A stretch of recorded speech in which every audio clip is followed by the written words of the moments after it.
Okay, started recording Yashwant. x की value जो होती है ये होती है d1 वाला डिटर्मिनेंट या dx वाला डिटर्मिनेंट डिवाइडेड बाय d, और अगर y की वैल्यू निकालनी है तो d2 अपॉन d। अब देखो x कितना हो गया आपका, d1 आपका -20 है और d आपका -5 है, x की वैल्यू 4 हो गई। और अगर y की वैल्यू चाहिए तो y की वैल्यू हो गई आपकी -5, d2 हमारा -5 आया, डिवाइडेड बाय d की वैल्यू -5, तो y आपका 1 आ गया। बस ये है क्रेमर्स रूल। तो एक मैं आपको देता हूँ, 3/3 का देता हूँ मैं आपको। पहले आप बताओ सबको क्लियर है क्रेमर्स रूल में करना क्या है? अगर आपका 3/3 का ये मैट्रिक्स बनेगा ना, डिटरमिनेंट बनेगा, तो फिर आपके 4 बनेंगे, d, d1, d2, d3, या d, dx, dy, dz। अभी किसी को प्रॉब्लम है तो जल्दी से पूछो भाई, क्रेमर्स रूल में कोई भी प्रॉब्लम है तो।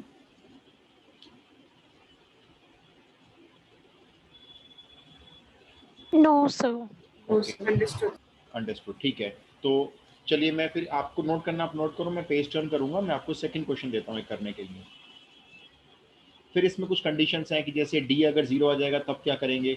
जैसे मार्टिन्स रूल में थी, अगर आपको याद हो तो, मार्टिन्स रूल में अगर डिटरमिनेंट ए जीरो आता है तो फिर हम एडजॉइंट ए निकाल के उसको बी से मल्टीप्लाई करते हैं, इफ यू रिमेंबर। और एडजॉइंट ए इंटू बी अगर नल मैट्रिक्स नहीं आया तो इनकंसिस्टेंट, नो सॉल्यूशन। और अगर adjoint A into B zero आया, नल मैट्रिक्स आया, तो consistent but infinitely many solution. वही यहाँ पे भी होगा सेम। अभी देखो, तो जब आप नोट कर लेंगे फर्स्ट एग्जाम्पल तो आप मुझे बताएंगे, तो मैं सेकंड क्वेश्चन दूंगा आपको।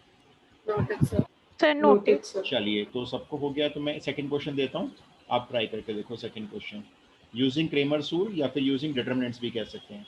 पहली क्वेश्चन है x minus 4y minus z is equals to 11। Second equation है 2x minus 5y and plus 2z is equals to 39। और थर्ड इक्वेशन है -3x plus 2y plus z is equal to 1।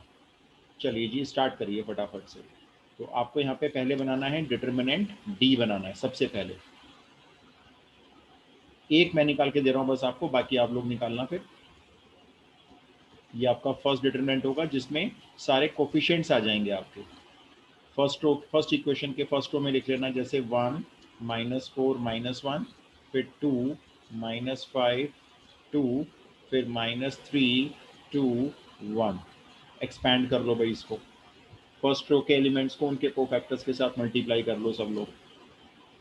-5 -4 -9, फिर -4 के साथ आएगा 2 + 6, वैसे तो 8 आ रहा है लेकिन साइन चेंज हो गए। फिर -1 के साथ आएगा 4 -15 -11।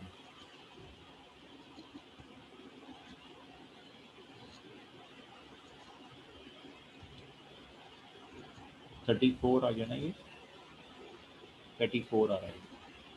तो मैंने डी कैलकुलेट कर दिया है, ठीक है।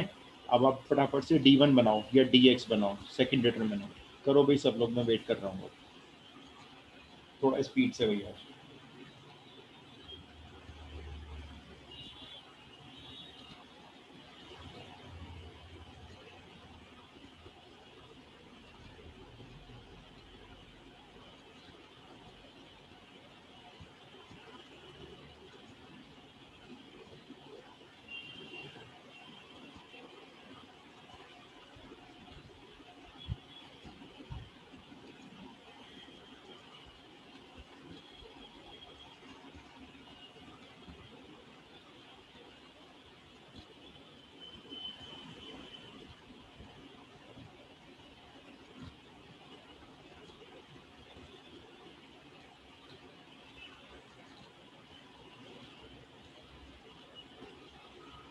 -34 आ रहा है dx।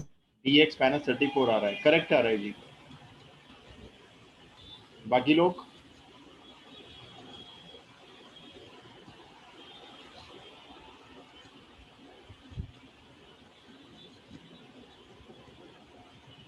बिल्कुल ठीक बताया आपने, dx यही आएगा।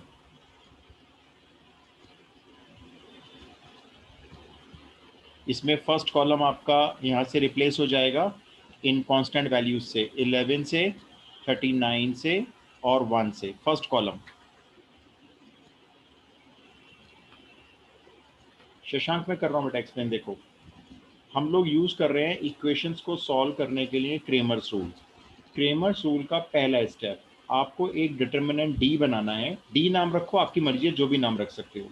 तो आपको डिटर्मिनेंट एक डी बनाना है जिसमें फर्स्ट रो में देखो मैंने फर्स्ट रो के कोफिशिएंट्स लिए हैं 1 -4 -1। सेकंड रो में सेकंड इक्वेशन के कोफिशिएंट्स 2 -y -5 2। थर्ड रो में थर्ड रो के कोफिशिएंट्स थर्ड इक्वेशन के -3 2 1, ये लिख दिए। फिर डिटर्मिनेंट को एक्सपैंड कर दिया, दैट मीन्स इसको इवैल्यूएट कर दिया। कैसे करते हैं इवैल्यूएट? पहले मैंने ये वाला एलिमेंट लिया 1, इसके साथ इसका कोफैक्टर कैलकुलेट किया, तो ये वाली रो गई और ये वाला कॉलम गया, फर्स्ट कॉलम फर्स्ट रो, -5 × 1 -5 और -4 -5 -4, ये -9 आ गया। सेकंड एलिमेंट लिया मैंने -4, इसके साथ इसका कोफैक्टर लिया तो 2 × 1 2 और माइनस माइनस ये +6 8 आ रहा है, लेकिन -4 का कोफैक्टर जब निकलता है इस वाली वैल्यू का तो उसका साइन चेंज हो गया -8। फिर लास्ट एलिमेंट है -1, इसका कोफैक्टर कैलकुलेट करेंगे तो 4 और ये -15, ये -11 हो गया। इस पूरे नंबर को सॉल्व किया, ये 34 हो गया, डिटर्मिनेंट डी आ गया। अब आता है डिटर्मिनेंट डी एक्स। इसमें क्या करना है, जो एक्स वाला कॉलम है यानी फर्स्ट कॉलम, उसको रिप्लेस करना है इन कांस्टेंट वैल्यूज से 11 39 और 1 से। देखो बाकी के दोनों रो कॉलम सेम लिखने हैं और फिर से इसकी वैल्यू निकालनी है। फिर से एक्सपैंड करते हैं, देखो 11 के साथ इसका कोफैक्टर लेंगे तो -5 और -4 -9, -4 के साथ कोफैक्टर लेंगे 39 -2 37 आ रहा है, लेकिन साइन चेंज होके हो गया -37। फिर -1 के साथ लेंगे तो 78 + 5, ये हो जाएगा आपका 83। इसको सॉल्व करते हैं तो ये मिशिता ने बताया सॉल्व करके -34 आ रहा है। तो ये हो गया डिटर्मिनेंट डी एक्स। अब ऐसे ही अभी एक और डिटर्मिनेंट बनेगा डी वाई।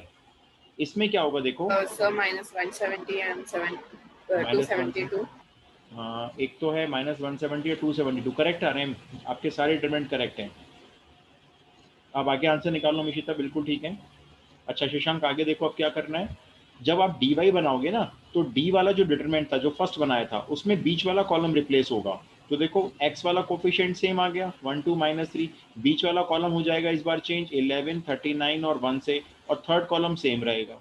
अब इसको भी एक्सपैंड कर लो, जैसे 1 के साथ एक्सपैंड करोगे 39 - 2 37, फिर +11 के साथ इसको कोफैक्टर को लोगे तो 2 और +6 8 आ रहा है, लेकिन आप लिखोगे -8।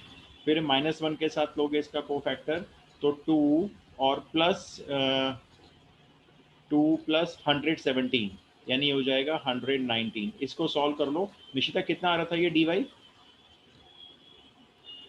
-1. -170. -170 आ जाएगा ये। ठीक है, ऐसे ही बस एक लास्ट और बनाना है डी जेड। पहले आप ये नोट कर लो ताकि मैं पेज टर्न कर लूँ।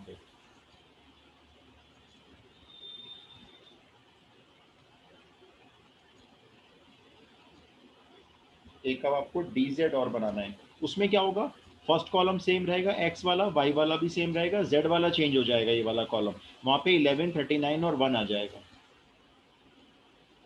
ये मैं बना रहा हूँ, देखो थर्ड लास्ट डिटरमिनेंट बनेगा हमारा डी जेड।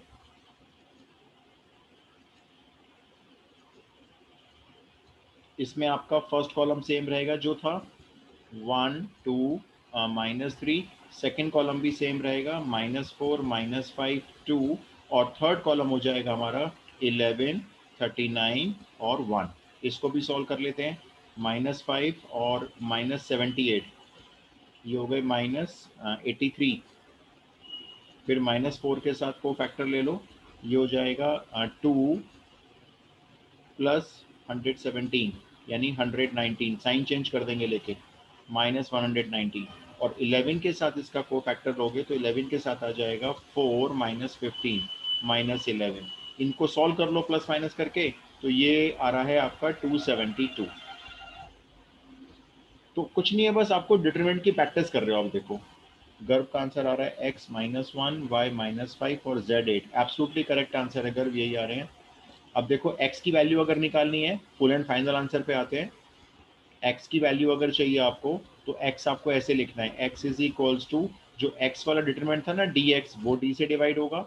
y अगर निकालना है तो dy वाला डिटरमिनेंट d से डिवाइड होगा, और अगर z निकालना है तो dz वाला डिटरमिनेंट d से डिवाइड होगा। बस कर लेते हैं डिवाइड। अब देखो dx कितना आया था हमारा -34, -34 डिवाइडेड बाय डी आया था 34, तो x की वैल्यू 1, फाइनल आंसर। y निकालेंगे तो y आया था हमारा -170 डिवाइडेड बाय x की -1 नहीं आएगी? हाँ सॉरी -1 करेक्ट।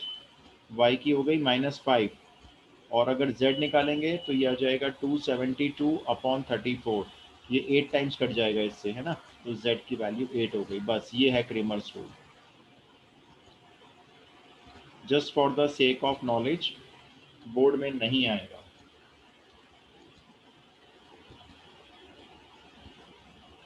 अभी भी अगर किसी को डाउट है तो पूछो, मैं फिर से एक्सप्लेन कर दूंगा।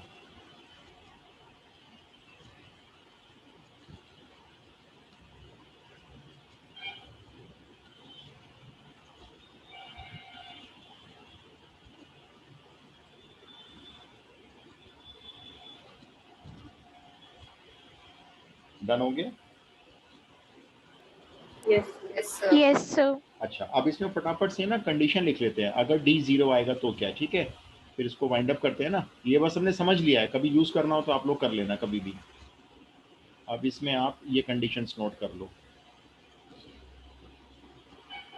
नंबर 1, अगर डी 0 नहीं आता है, जैसा कि हमने लास्ट 2 क्वेश्चन में किया, तो सॉल्यूशन होता है कंसिस्टेंट, और नेचर कैसी होती है, unique solution.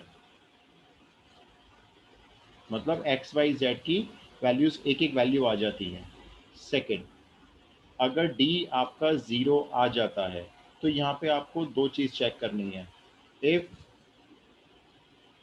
At least one D1, D2, D3 is not equal to 0,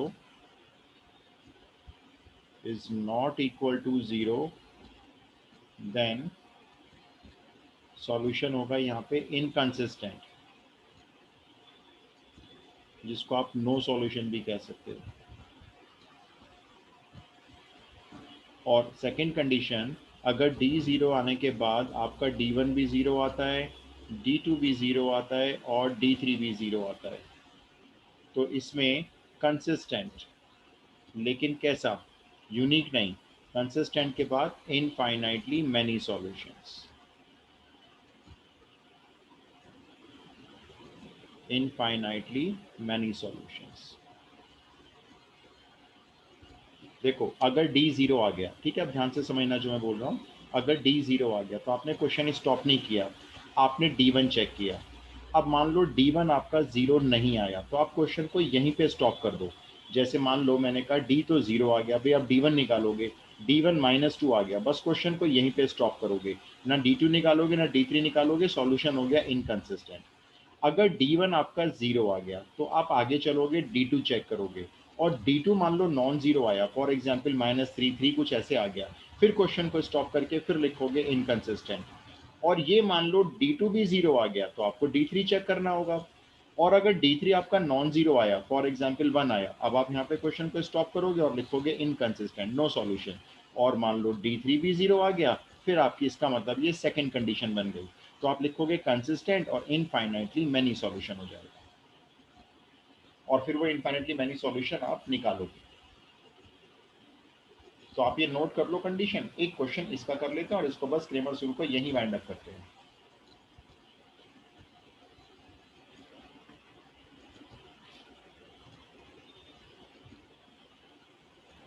Noted, sir. ठीक है, चलिए तो Sir, शुरू कर just a लेते हैं। minute. हाँ, नोट कर लो पहले आप। ये मैं फिर बता रहा हूँ, ये सीबीएसई बोर्ड में नहीं आएगा, आपके सिलेबस से बाहर है, सीबीएसई बोर्ड कवर नहीं कर रही है। लेकिन ये ना इस साल अप्लाइड मैथमेटिक्स में इंट्रोड्यूस हो गया है, बहुत साल पहले हुआ करता था सिलेबस में, तो just for the sake of knowledge मैं आपको सिखा रहा हूँ बस ये। Noted, sir. चलिए तो हम शुरू करते हैं। फिर एक क्वेश्चन लेते हैं क्रेमर्स रूल का जिसमें D0 आएगा, ठीक है, एक एग्जाम्पल इसका कर लेते हैं। आप क्वेश्चन लिखो, एग्जाम्पल। चलो, पहली इक्वेशन नोट करो, x - 3y - 8z is equals to -10। Second equation, 3x + y - 4z is equals to 0। Third equation, 2x एक मिनट, किसी की रिकॉर्डिंग नहीं कर, एग्जाम में यूज मत करना। टीचर बोलेंगे ये मेथड मतलब है नहीं कोर्स में, तो आपने क्यों लगाया? क्योंकि मेथड ना और भी बहुत सारे हैं। गॉस जॉर्डन एलिमिनेशन मेथड भी आता है, डिस्कार्ड्स रूल भी आता है एक। तो आप ना बोर्ड में यूज मत करना इसको। बोर्ड में लिखा हुआ आएगा, स्पेशली मैट्रिक्स मेथड लिखा हुआ आएगा, तो वही यूज करना है आपको। ये तो हम बस एक नॉलेज के लिए सीख रहे हैं, इसलिए बस एक क्वेश्चन और करवा रहा हूँ ये, फिर हम इसको वाइंड अप कर देंगे, तो आपकी नॉलेज में रहेगा हमेशा ये। चलो जी स्टार्ट करो। डी निकालते हैं, चलो सबसे पहले डी आप सब लोग निकालो भाई। देखो मेरे को पता नहीं है इसका आंसर, मैं देख लेता हूँ बुक में पीछे।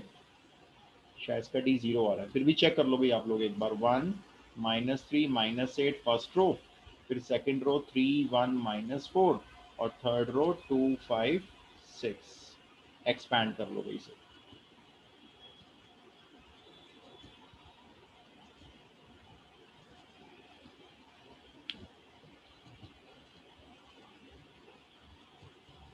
आप लोग करो जरा, पहले डी निकालो, मैं एक सेकंड में आया।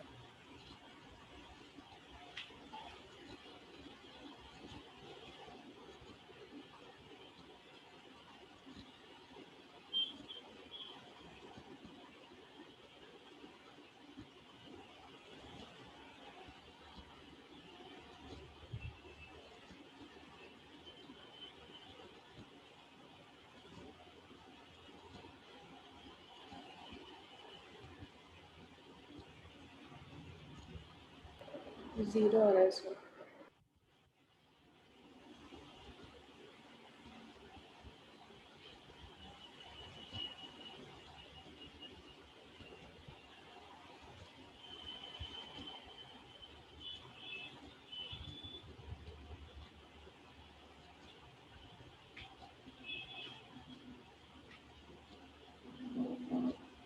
डी क्या आया इसका? जीरो। सर जीरो आ गया। जीरो। ठीक है सर, जीरो नहीं बोलना है भाई प्लीज किसी को भी। चलो D1 निकालो, जल्दी जल्दी करो। D1 सॉल्व करते हैं। लास्ट क्वेश्चन कर रहे हो तो इसलिए पूरा ही कर लो आप एक, है ना? ये लास्ट क्वेश्चन होगा हमारा इस टॉपिक का।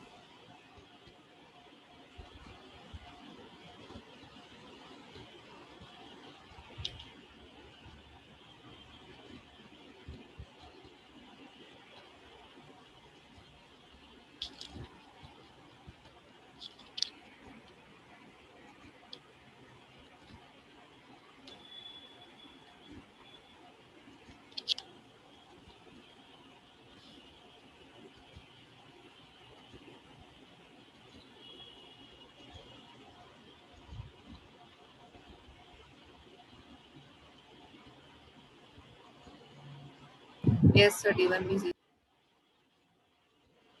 सारे जीरो आ रहे हैं क्या?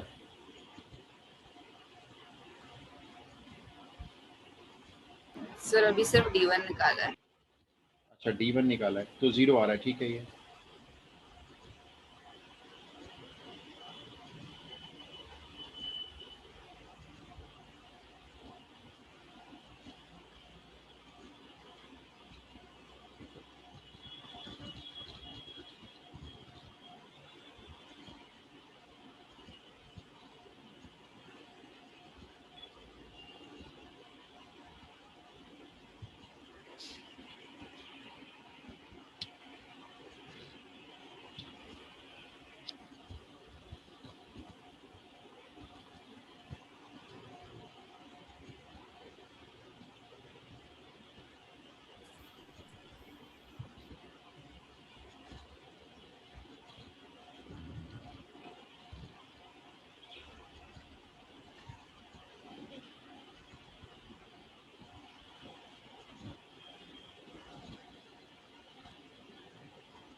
यस सर, सारा जीरो आ रहा है।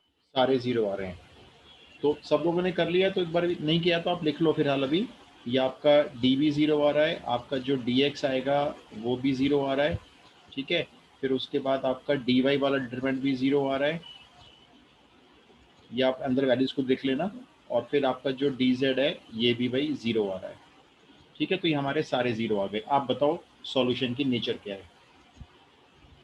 Infinitely many solution. Infinitely Yes. many solutions. Correct. अब आपको लिखना है कंसिस्टेंट इनफाइनाइटली, कॉमा करके या बट लिखकर, इनफाइनाइटली मैनी सॉल्यूशन। अगर हमें ये सॉल्यूशंस निकालने हैं, इनफाइनाइटली हैं तो हमें चाहिए भाई, ठीक है। अब वो समझो, ये आप लोग पहले भी कर चुके हो ये काम। तो आपने क्या करना है, देखो इनफाइनाइटली मैनी सॉल्यूशन अगर निकालने के लिए आएगा तो इन तीन में से कोई भी दो इक्वेशन चूज करो। बोलो कौन कौन सी चूज करनी है? कोई भी दो। फर्स्ट टू, ठीक है। मैं नेक्स्ट पेज पे जा रहा हूँ। तो फर्स्ट टू इक्वेशंस आपने चूज कर ली, कोई सी भी दो चूज कर सकते हो आप। अब फर्स्ट इक्वेशन को देखो मैं कैसे लिखूंगा, x minus 3y is equals to 8z minus 10।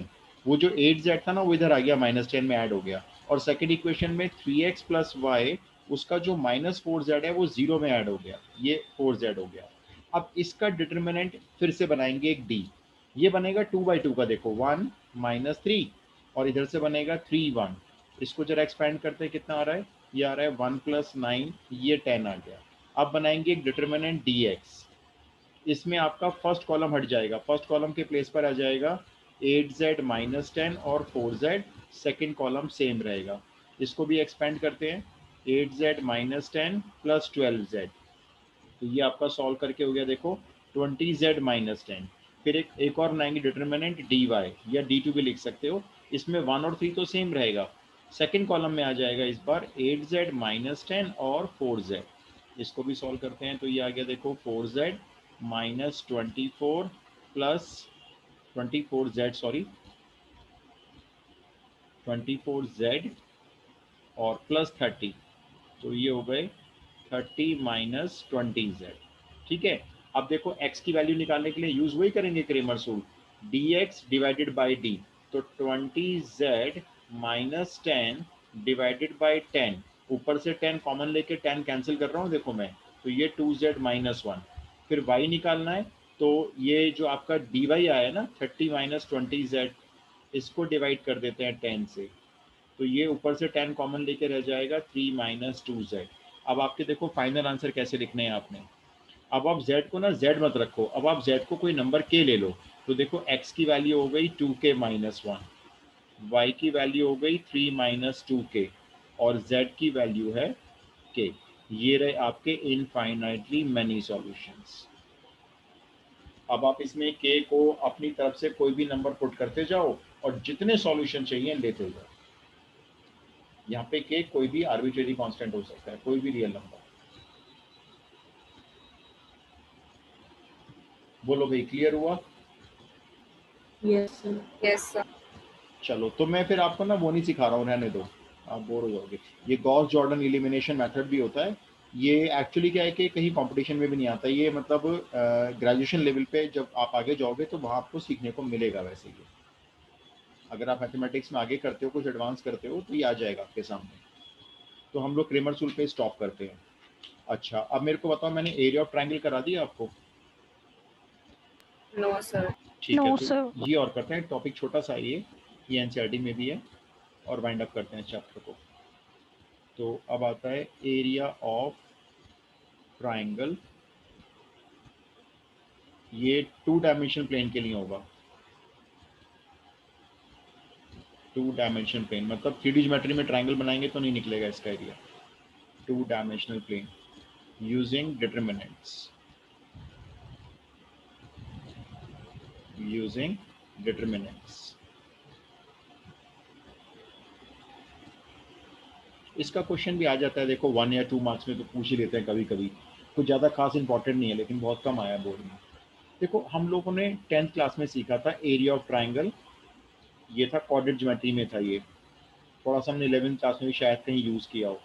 ये जैसे कोई भी ट्रायंगल है मानो, ठीक है, और ये इसके वर्टेक्स हैं, लेट ए बी सी, ये इसके कोऑर्डिनेट्स हैं, मान लो ए के x1 y1 हैं, बी के x2 y2 हैं, और सी के x3 y3 हैं, ठीक है। अब आपको याद होगा हम एरिया ऑफ ट्राइंगल ऐसे निकालते थे 10th क्लास में, हाफ लिखते थे। ये जो फॉर्मूला ड्राइव होता था ये ग्राफ पेपर से ट्रिपेजियम का एरिया वगैरह बना के निकलता था। ये क्या होता था formula, x1 bracket y2 minus y3 फिर प्लस x2 फिर ब्रैकेट y3 माइनस y1 फिर plus x3 bracket y1 minus y2। Remember? Yes. Yes बस किया क्या, देखो डिटरमिनेंट से भी ये चीज ना एक्सपैंड करके आती है। ध्यान से देखो, ये फर्स्ट रो के एलिमेंट्स हैं, देखो x1 x2 x3, ठीक है। अब ये देखो, ये जो इनके साथ मल्टीप्लाई हो रहे हैं ना, ये इनके कोफैक्टर्स हैं। तो क्या किया गया, एरिया निकालने के लिए हमने इसी फॉर्मूले को इस तरह से देखो एक डिटरमिनेंट में कन्वर्ट कर दिया। देखो बहुत आसान काम, ये डिटरमिनेंट बना लिया हमने एक 3/3 ऑर्डर का। अब देखो फर्स्ट रो में क्या रखना है आपको, फर्स्ट रो में आप रख लो ये जो कोफिशिएंट है ना एब्सिस सारी, ये कोऑर्डिनेट्स है ना जितने, उनके सारे एक्स कोऑर्डिनेट्स फर्स्ट रो में, x1 x2 x3। Second row में सारे ऑर्डिनेट्स मतलब y के सारे कोऑर्डिनेट्स y1 y2 y3। लेकिन देखो x1 के नीचे ही y1 आना चाहिए, y1 को चेंज मत कर देना। तो पहले x1 x2 x3 लिख दिया आपने, उसके नीचे उन्हीं के y1 y2 y3, और थर्ड कॉलम में लिख दिया, थर्ड रो में सॉरी, 1 1 1। अब आप इसको एक्सपैंड करके देखो, देखो यही तो आएगा। मान लो हम इसको फर्स्ट रो से एक्सपैंड करते हैं, इसको फर्स्ट रो से, तो x1 देखो ये लिखा है x1, इसके साथ को फैक्टर लो y2 माइनस y3, देखो ये आया को फैक्टर। फिर आपने लिया प्लस x2, अब इसका को फैक्टर आ रहा है y1 माइनस y3, लेकिन आपको याद होगा हम इसका साइन चेंज करते हैं, तो देखो ये y3 माइनस y1 हो गया। फिर x3 लिखा, इसके साथ इसका को फैक्टर आ गया y1 माइनस y2। बस इसी फॉर्मूले को डिटरमिनेंट में कन्वर्ट कर दिया, है कुछ भी नहीं। और अब जब एनसीईआरटी आप ओपन करोगे तो ये फॉर्मूला ऐसे नहीं लिखा हुआ होगा, इसको इन्होंने ऐसे लिखा हुआ होगा। देखो आपकी मर्जी है, जो मर्जी यूज कर दो। वो क्या करेंगे, इसका ट्रांसपोज कर देते हैं, जैसे x1 x2 x3 ले लेते हैं फर्स्ट कॉलम में, फिर y1 y2 y3 ले लेते हैं सेकंड कॉलम में, और थर्ड कॉलम में 1 1 1। क्योंकि ट्रांसपोज करने से डिटरमिनेंट की वैल्यू पे कोई फर्क नहीं पड़ता। तो एज यू विश, आप ये वाला यूज करो चाहे आप ये वाला यूज करो, कोई सा भी एक यूज कर लो, दोनों सेम है। Got it? Yes Yes. चलो तो इसके मैं आपको कुछ अच्छे अच्छे क्वेश्चन करवा देता हूँ, पहले आप ये नोट कर लो। अब क्योंकि देखो 1 मार्क के 16 क्वेश्चन आएंगे, 16 क्वेश्चन होते हैं 1 मार्क में, 17-18 क्वेश्चन आपके होंगे केस स्टडीज, फिर आपके 19 से 29 तक होंगे 3 मार्क्स वाले, 4 मार्क्स के क्वेश्चन नहीं आएंगे ना। और उसके बाद फिर आपके 3 क्वेश्चन होंगे 5 मार्क्स के। तो आपका ये जो है, ये इसमें से क्वेश्चन आने के चांस हो जाते हैं, क्योंकि 16 क्वेश्चन में कहीं ना कहीं इसका नंबर लगा देते हैं।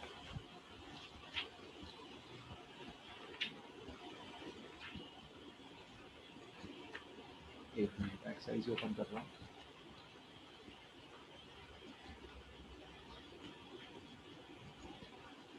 चलो जी, एक क्वेश्चन करते हैं। यूजिंग डिटरमिनेंट्स, नोट करिए question. Using determinants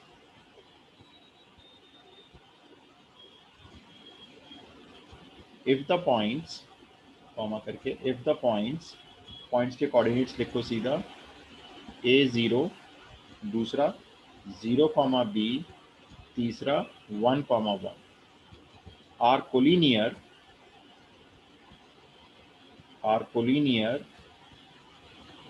then prove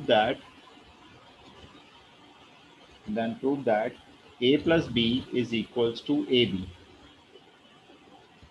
अब देखो डिटरमिनेंट्स को टाइम लगेगा। अगर हम 11th क्लास की बात करें ना, तो जब 3 पॉइंट कोलिनियर होते तो हम क्या करते थे, इन दोनों से स्लोप निकाला फर्स्ट और एरिया सेकंड को से। 0 हाँ, एरिया 0 रख लेते थे हम, लेकिन मैं आपको 11th क्लास का याद करवा रहा हूँ। हम 11th क्लास में क्या करते थे, इन दोनों पॉइंट से स्लोप निकाला, फिर सेकंड और थर्ड से स्लोप निकाला, दोनों के स्लोप को इक्वेट किया, बस हो जाता था क्वेश्चन सॉल्व।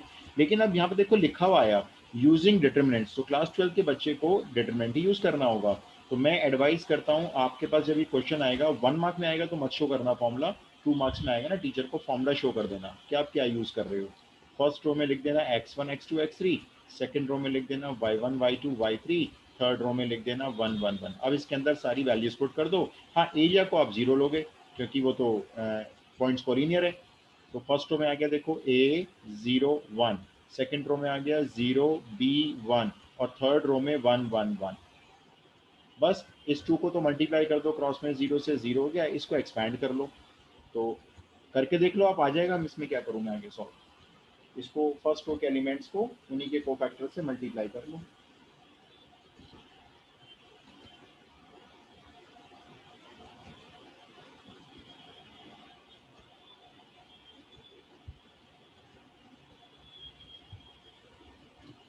बता देना मुझे आ गया तो। Yes sir done. Yes, sir, done. Done. a plus B equal to A भी आ जाएगा, तो सिंपल है। देखो ये यस सर। 1 मार्क में पूछ सकते हैं आपसे। सबका हो गया भाई? Yes sir. ओके, 0 तो मैंने ऐसे लिख दिया, फिर लास्ट वाला 1 के साथ आ रहा है 0 माइनस बी, इसको सॉल्व कर रहे हैं तो ये आ रहा है A B minus B, and that implies करके लिख सकते हैं A plus B is equals to A B. चलिए तो नेक्स्ट क्वेश्चन करते हैं, कोई टाइम वेस्ट नहीं करते इसमें। तो सिंपल है, देखो बहुत सिंपल एप्लीकेशन है, आ जाए तो अच्छी बात है एग्जाम में। क्वेश्चन नंबर 2 लिखो, find the value of lambda, लेकिन यूजिंग डिटर्मिनेंट्स करना। Find the value of lambda so that the points are collinear, so that the points are collinear। points आप नोट कर लो, 1 -5 -4 5 -4 5 एंड लैम्डा कॉमा 7, ये 3 point collinear हैं। फिर से यही करना है, एरिया ऑफ ट्राइंगल निकालना है डिटर्मिनेंट से, उसको 0 से इक्वेट कर दो। जल्दी बताओ, तीनों पॉइंट कोलिनियर हैं यूजिंग डिटर्मिनेंट्स, लेकिन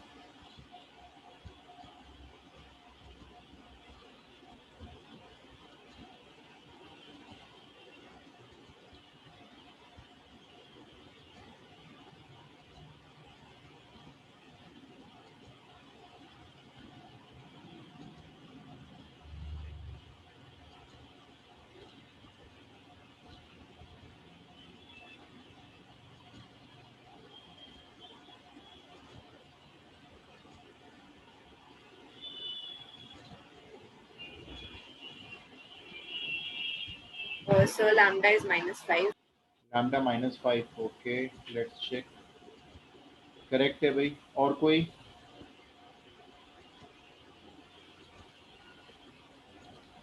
और कोई बताएगा? -5। -5 आ रहा है बेटा, चेक करो। हाँ -5। -5 आ रहा है, ठीक है, सिंपल है, बहुत सिंपल है। Yes sir -5। ठीक है, एक और करते हैं।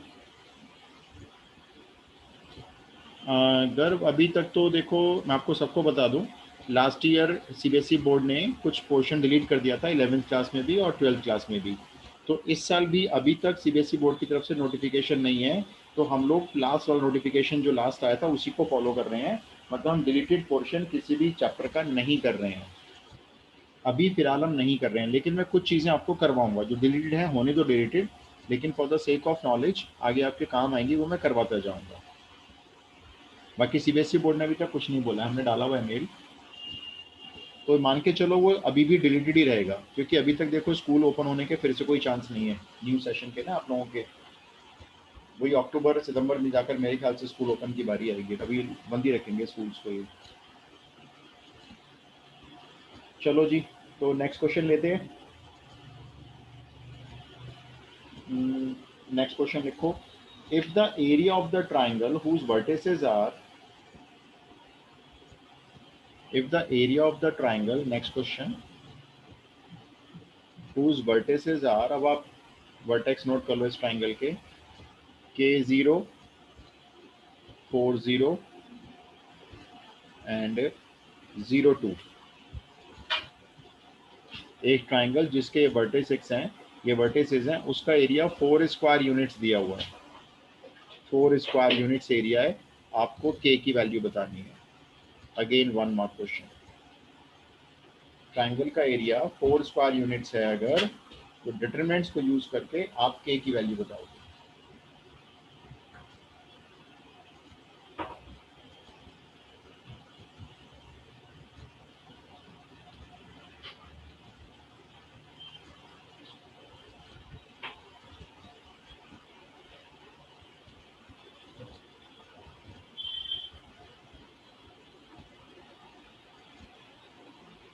जरा ध्यान से करना, इसमें बहुत सारे बच्चे 0.5 प्लस करवा देते हैं अपना।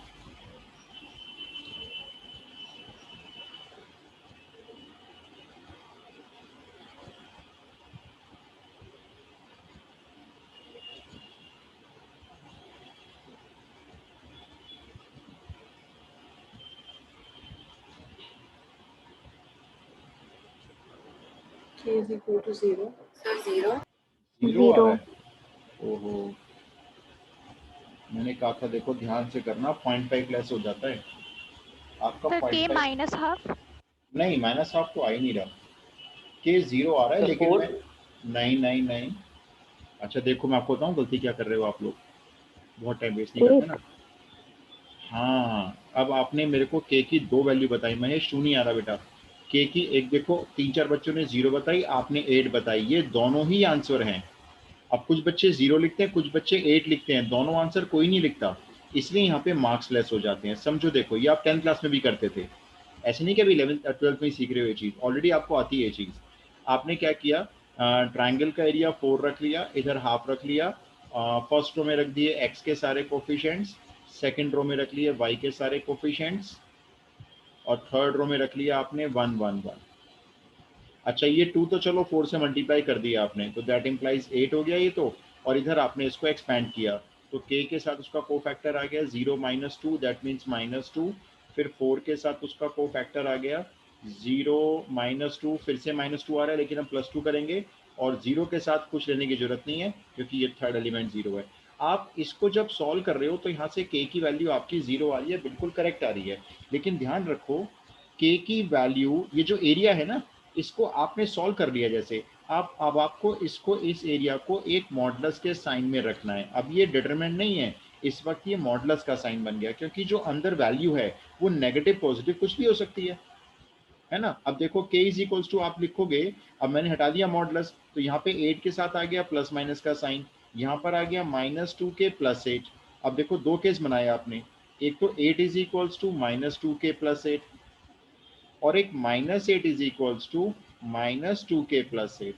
आप देखो दोनों से जो k की वैल्यू आएगी, पहले से 0 आएगी, और अगर आप दूसरा लेते हो k, तो उससे k की वैल्यू आपकी 8 आएगी। आप चेक कर लो, दोनों वैल्यू के लिए एरिया 4 यूनिट्स आएगा। तो हमने पिछले क्वेश्चन में क्यों नहीं मॉड्यूलस किया लैम्डा वाले क्वेश्चन?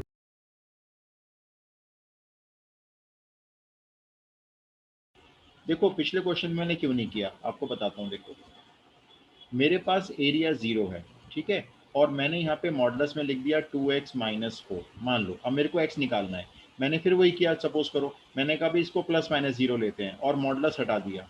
अब जरा एक बार 0 लेके वैल्यू निकालो, और एक बार -0 लेके वैल्यू निकालो, बताओ क्या आंसर आएंगे दोनों केस में, यस, सेम है ना। तो जब एरिया 0 होता है तो मॉडुलस की जरूरत नहीं है हमें, क्योंकि +-0 सेम केस देगा। तो हमारे लास्ट क्वेश्चन में क्या था, पॉइंट्स कोलिनियर थे, तो एरिया 0 था। तो एरिया 0 था तो मैंने मॉडुलस आपको नहीं बोला लगाने के लिए। लेकिन इस बार एरिया 0 नहीं है, तो आपने इसने क्या किया, यहाँ पे जब ये एरिया सॉल्व कर लिया ना, तो उसको तुरंत मॉडुलस में रख लिया, क्योंकि ये 2 केस हमें दे सकता है। अब चेक करो, देखो अगर आप k को 8 लेते हो, तो यहाँ पे 8 रखो, तो भी देखो आपका एरिया 8 आएगा। आप k को 0 रखोगे तो भी आपका एरिया 8 ही आएगा, मतलब ये सॉल्व करके 8 ही आएगा।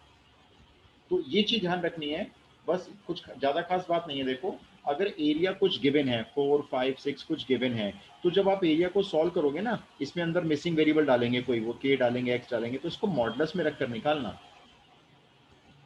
वरना आपका एक आंसर आएगा और एक आंसर आपका मिस हो जाएगा। वरना ये बहुत सारे बच्चे एग्जाम में अपने मार्क्स कटवाते हैं, बहुत सारे बच्चे। एक लास्ट क्वेश्चन और करेंगे इसका, सबको क्लियर हो गई ये वाली मेरी बात? Yes sir. चलो तो एक और क्वेश्चन करते हैं। मेरा परसों नेक्स्ट चैप्टर स्टार्ट हो जाएगा, एब्सेंट मत होना कोई भी, क्योंकि वो चैप्टर की इंट्रोडक्शन जो होती है ना, वो बहुत इंपॉर्टेंट होती है, फिर वो पकड़ में नहीं आता चैप्टर ढंग से फिर पूरी तरह से। अच्छा क्वेश्चन लिखो, using determinants,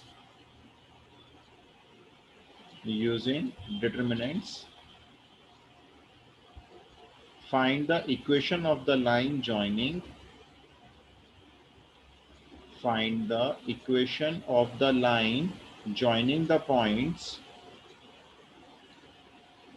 joining the points, अब आप पॉइंट्स लिख लो, 2 पॉइंट गिवन है 3,1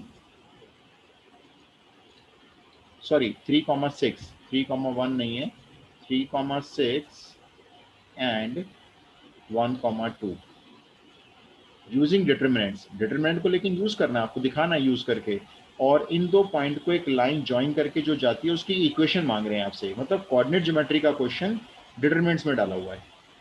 बताओ जी क्या कर सकते हैं आप, बताओ कुछ। सर एक और थर्ड पॉइंट ले सकते हैं लाइन पे। थर्ड पॉइंट क्या लेना चाहोगे बताओ, ये लाइन है जैसे मान लो x, y।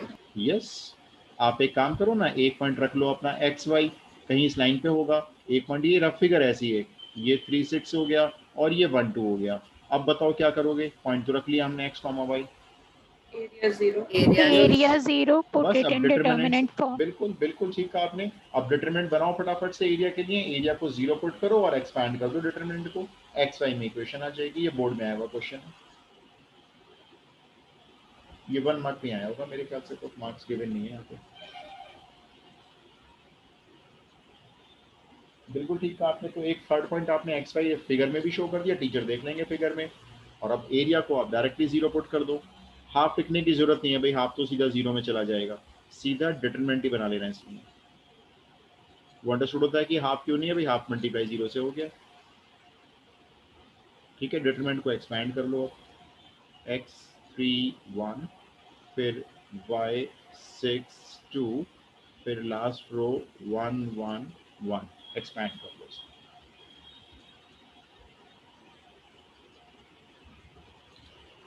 इक्वेशन चेक करा देना। 2x minus y is equal to 2x, x minus y, 2x is equal 2x to y. Yes, ये आंसर आ रहा है, देखो आप इस आंसर को yes आप, sir 2x minus y is equal to। ठीक है ऐसे लिख दो आंसर को, आप 2x minus Y equal to 0 लिख दो, आप इसको y minus 2x equal to 0 लिख दो, जैसे आपको पसंद है वैसे लिख दो, कोई फर्क नहीं पड़ेगा। आप ऐसे भी लिख सकते हो x is equals to y upon 2, जैसे मर्जी लिख लो आंसर। तो इक्वेशन आ रही है 2x is equals to Y.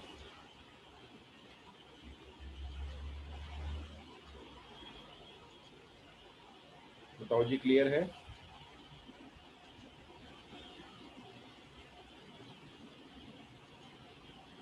yes Yes, sir. अच्छा ठीक है, तो बस हमारा ये टॉपिक भी यहीं पे खत्म हो गया, इसको और करने की जरूरत भी नहीं है, रहने देना। अब आपको देखो कौन कौन सी एनसीईआरटी से एक्सरसाइज अभी नहीं करनी है, जो डिलीटेड पार्ट है। मैं एनसीईआरटी की एक्सरसाइज आपको बता रहा हूँ। एक तो एनसीईआरटी में आपको एक्सरसाइज 3.4 नहीं करनी है, ये है elementary row transformation method. Elementary row transformation होता है, या एलिमेंट्री कॉलम ट्रांसफॉर्मेशन मेथड होते हैं, जिससे हम मैट्रिक्स का इन्वर्स निकालते हैं टू फाइंड ए इनवर्स। ये अभी इस साल हम मान के चल रहे हैं कि डिलीटेड पार्ट है।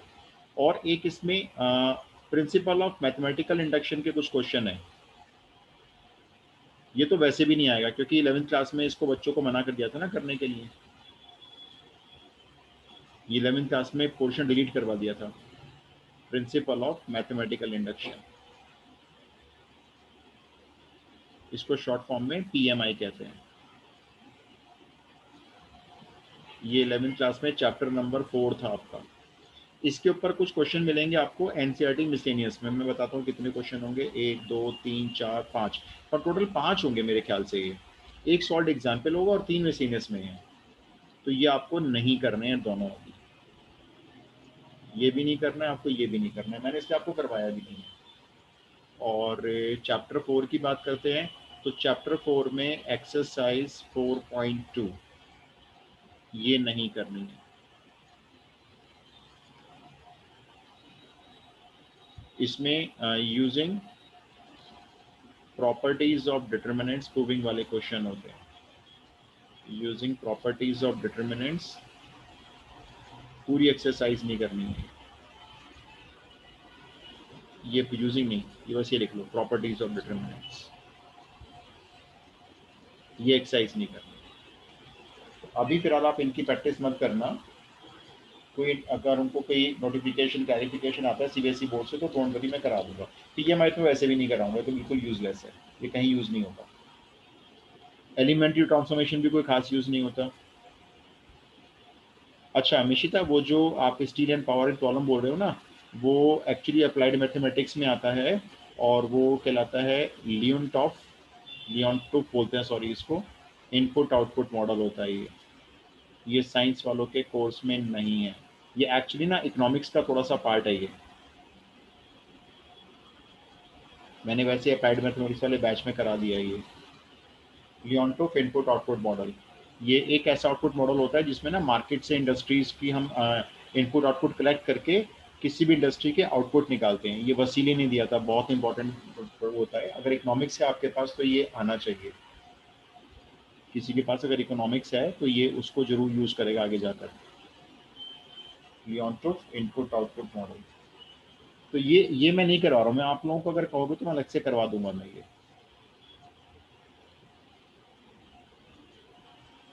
मैं ऐसे करूँगा ना, मैं आप जिसको करना है मैं डाल दूंगा आईडी क्लास की, तो जो ज्वाइन करना चाहे वो कर लेना। अच्छा ठीक है, वैसे मैंने हमेशा ये अच्छे से करवा दिया है, लेकिन कोई बात नहीं, मैं फिर से करवा दूंगा क्लास में, फिर से रिवाइज करवा दूंगा मैं ये। मतलब जो मेरा अप्लाइड वाला बैच चल रहा है ना मैथमेटिक्स का, 2 बैच है, एक आपका एक अप्लाइड का चल रहा है, तो मैं उसमें कराऊंगा। जिसको भी ज्वाइन करना हो कर लेना, सीख लेना, सीखने में क्या बुराई है। अभी भी देखो आपको बताऊँ, क्लास 12 के मार्क्स के पीछे मत भागना, अभी लर्निंग बनाओ अपनी जितनी बना सकते हो। फिर से पैंडेमिक ईयर है, अभी देखो क्लास 12 के इस साल एग्जाम होंगे नहीं होंगे, बहुत ही मतलब सब कुछ अभी लटका हुआ है। 1 जून को इनकी मीटिंग होनी है, तब बताएंगे गवर्नमेंट और सीबीएसई की बोर्ड में।